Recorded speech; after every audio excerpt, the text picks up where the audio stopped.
Dizzy sluts. You are far too many. You are belligerent and incoherent with whorish drunkenness, and it's sloppy. You're stumbling and slurring your words all over the fucking place. You are like a promiscuous skank sitting at the bar who needs to get cut off from drinks. Car keys need to be confiscated, and somebody better call a fucking cab. And that's where I come in. I am like the disappointed father you never had, that you should have had. Now, I'm going to take off my belt, and I'm going to spank your fucking ass. Because you are a liability, and you need to be reprimanded. So many of you are failures in the sportsmanship of existence because you didn't get the getting while the getting was good. And now it's time to get off the pot because you ain't going to shit anytime soon. You're not privy to the real deal. You unreformable ones. You unteachable ones. Would it be an understatement to say you're a little slow on the fucking uptake if you haven't figured it out by now at this point? That's putting it nicely. You know something? You continue to sanction every agenda. You continue to sanction every public relation representative. You play into their fucking game that you should know damn well is rigged against you. What will it take for you to finally figure it out? But so many of you, I think you're fucked and shit out of luck, and I can't help you and you can't help yourself. You are sick as a dog, but you think you're healthy as a horse. But you still have a lot of poison that needs to be purged from your system. A lot of detox symptoms are coming your way. Because this late in the game, if you still believe in the CGI photoshopped images of NASA, where they present this cartoon blue marble as the objective reality in which you live, what you are is the symbolic mockery of the human condition. They are telling you that you are upside down and that you're spinning. How do you expect to be taken seriously when you don't even have your feet on the ground? When you don't have your head screwed on straight? Because you can't think clearly and you can't see clearly because all the blood is rushing to your head because your feet are pointed to the heavens like some bitch getting fucked hard in a missionary position. When me, on the other hand, I am stable, standing in dignified uprightness, because I know that I am not what that symbolic mockery represents. Because my world is flat and stationary, but you're still upside down, spinning in circles, and you expect to be taken seriously when I can't even entertain the idea of ever taking you seriously if you still believe that shit. The world is not a giant ball sack. It is as straight as I am a heterosexual. Because water doesn't bend. It always finds its level, doesn't it? Therefore, there is no measurable curvature to be found. Our Earth consists of 75 to 80% water, and you can take the world's largest tape measure from one end of the ocean to the opposite end, covering a distance of over 8,000 miles, and it will be as straight as the crow flies. You can put a level on top of this tape measure, and the bubble will be dead in the center. This is impossible if we were in fact living on a giant ball sack, because do you have any idea the amount of radical upward elevation that would have to be compensated and accounted for? Yet you go on a boat and it's smooth sailing. It goes straight. When you go on a plane from America to Australia, even though Australia is supposed to be upside down and America right side up, if you look out your window the entire time, the plane is flying straight. They're not trained in pilot school to account for upward or downward compensation for curvature because it doesn't exist. How do you explain railroads? You've got railroads all over the world that go from one country to another. They go for thousands of miles, and if you measure them, they are completely straight. They're not accounting for every 100 miles there being an X amount of curvature. Because it doesn't fucking exist. Don't fall victim to the appeal to disorientation. What they do is try to gaslight you into believing that you are stupid. They say, well, Einstein, with his theory of relativity, suggests blank. And Sir Isaac Newton, and his cock that hits the fucking floor as compared to yours, says blank. Therefore, who are you to question their jargon? Who are you to think contrary-wise?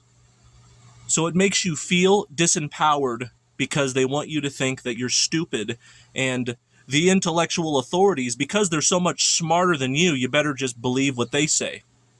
And there's nothing but, appeal to authority and conformity to collectivism as far as that's concerned.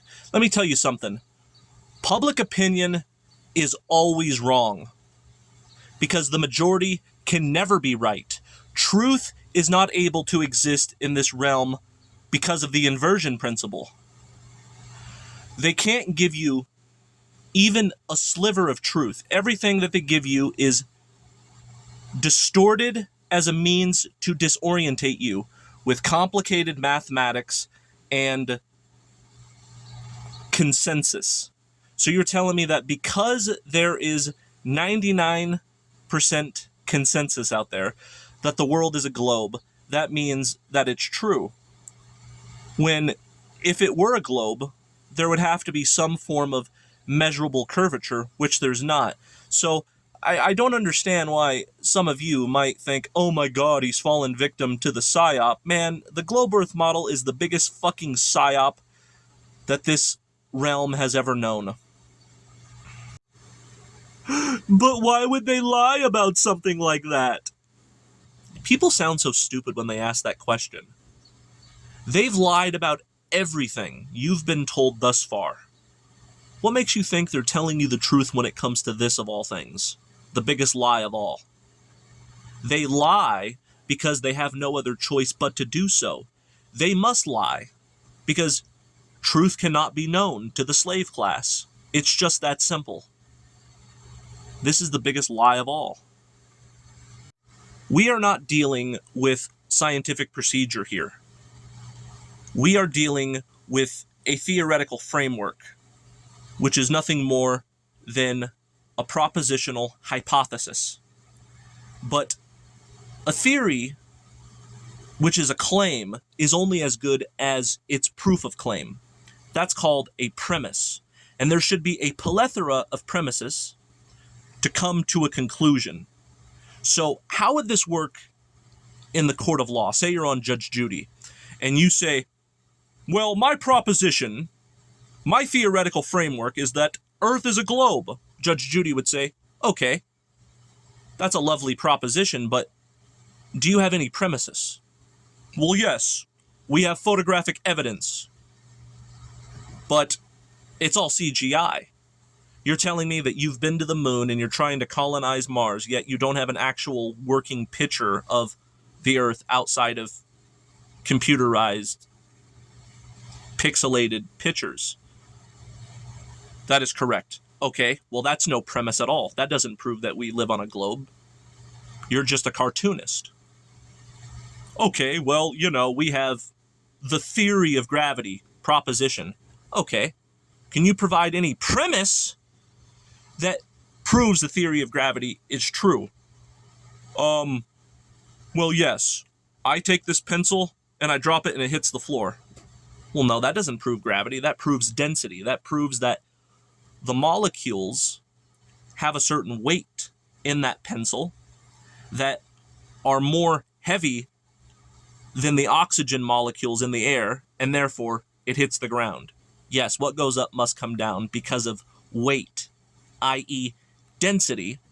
But, well, you see, the reason why all of the Earth's water, which is apparently upside down in Australia, well, the reason why all of that water is able to stay in place, all of that trillions upon trillions of pounds of water, is because gravity keeps it in place. Okay, so we have a force that's so strong that it can hold down the world's ocean, but it's so light that we don't feel the effects of it, and a butterfly can just go fluttering on by without feeling the effects of something that's so strong that it can hold down the world's ocean, but it's so light that a butterfly will be none the wiser.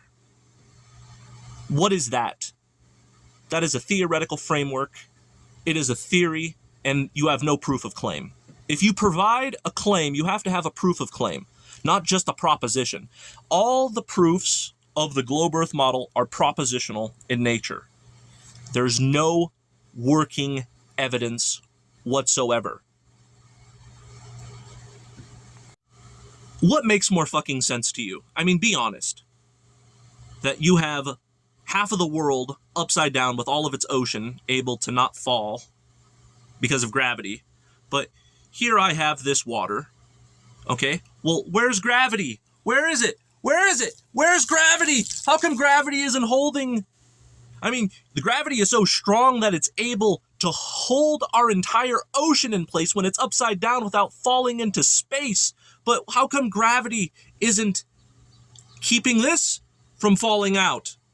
So all of the water of our oceans are kept in place by gravity because it's so strong that it's able to do that, but not this water. No. This water is just going to hit the fucking floor when I turn it upside down. How does that fucking work? Everywhere I go, it seems that I'm always on my 2 feet with my head up high. If I go to Australia, I have my feet on the ground with my head up high. When I'm flying in the airplane to get there, I got my feet on the ground and my head up high, and the horizon is always at eye level, isn't it?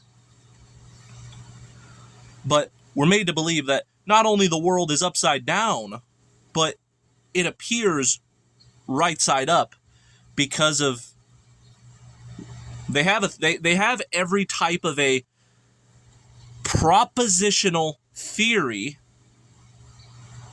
to, quote, prove everything with their systemizations and their mathematical formulas, but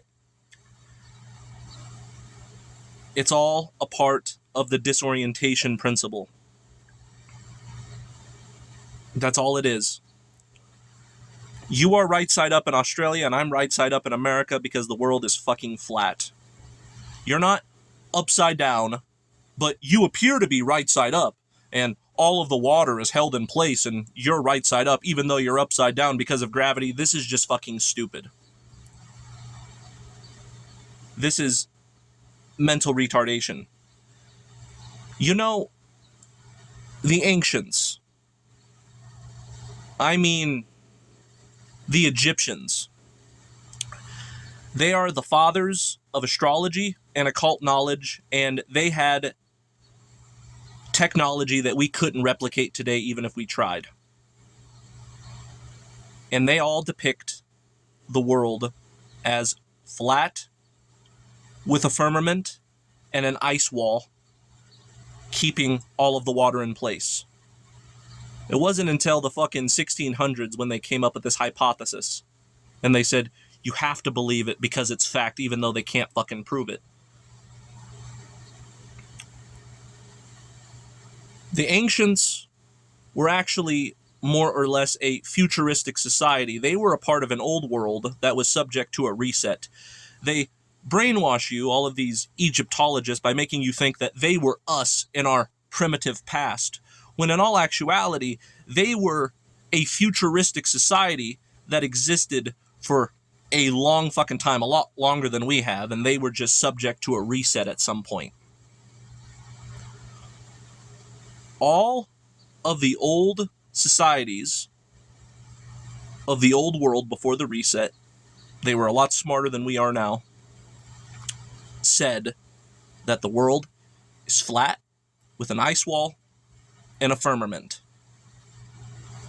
Yet, we are made to believe, because of some asshole named Isaac Newton in the 1600s who said, it's a globe. Oh, it's a globe, because they all of the intellectuals say it's a globe. They teach you it in school. All of the scientists agree. Everybody agrees. So because of agreement to a collective, therefore it must be true. And I say, it's not fucking true. In fact, I would go as far as to say that this world technically isn't even here because it's mind dependent. You need a physical brain with the 5 senses in order to make it real. Reality is essentially a brain in a jar. As soon as this brain in a jar with its central nervous system and its 5 senses ceases to be, then so too does the fucking world. The world is perceptual in nature. And because it's at the mercy of my mind and my 5 senses, it has no choice but to always be at my eye level with that fucking horizon. It doesn't make any sense that, we have to choose simplicity rather than complexity, people. Do you have any idea the amount of complicated systemizations you have to put the human mind to go through in order to make the globe Earth model work? When it makes a lot more sense that it's just fucking flat because the horizon is always at eye level after all.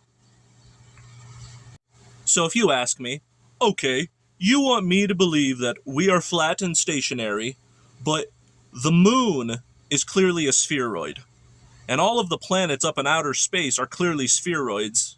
Wrong. They are not planets as such. They are luminary bodies. If you look at a telescope and you find Mars and you find Saturn and you find Jupiter, etc., they look a lot different than the CGI images that NASA are showing you. That's for fucking A sure. For all we know, they are lights in the sky. They are luminary bodies that are not physical. That means you can't land on them. You can't colonize them. They are most likely astrological points that are shooting down some sort of a gamma wave that have an effect on human affairs. Or it could just be a projection. That's probably what it is. It's probably a combination of astrological points that are being projected to you by the simulation. But don't think that you can land on the moon, because the moon isn't even a physical object. It is a luminary body. It is a giant ball of energy.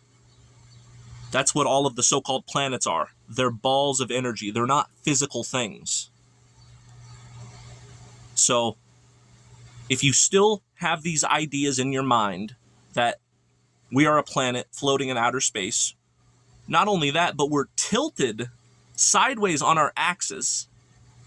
We're fucking spinning and we're traveling at breakneck speeds around the sun, going through these cycles on a regular basis. I think you're sadly brainwashed by the Matrix, because that's not what this place is. That is not what this place is. This place is a series of objects that are at the mercy of a subject who is there with a physical brain and a central nervous system to perceive them with the 5 senses. The Matrix is perceptual in nature because all is mind. The universe is mental. Without your mentation to be there to conceptualize it and be there to perceive it, it would not fucking exist. The true model of the world is a sort of idealism. It is a 3D hologram. Period. And even though quantum physicists have proven this time and time again, they continue to hold on to their precious ball sack. If you believe you're on a ball sack, then you might as well be a fucking crab on that ball sack, as far as I'm concerned. The Earth is a fixed and enclosed system. It is like an incubator to support life. But what does move, in fact, is the heavens above us. So if you're saying, okay, how come we go through all these astrological cycles? It's because the heavens and the effects that it has upon us is what's moving. We are not moving. We stand still.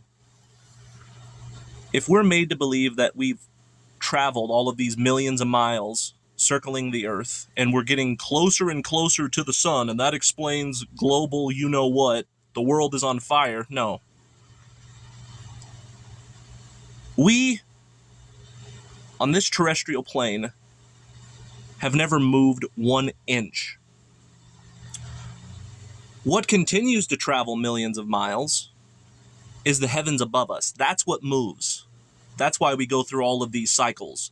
You know, the age of Aries, the age of Pisces, going into the age of Aquarius. It's not because we're moving, it's because the influences above us are moving.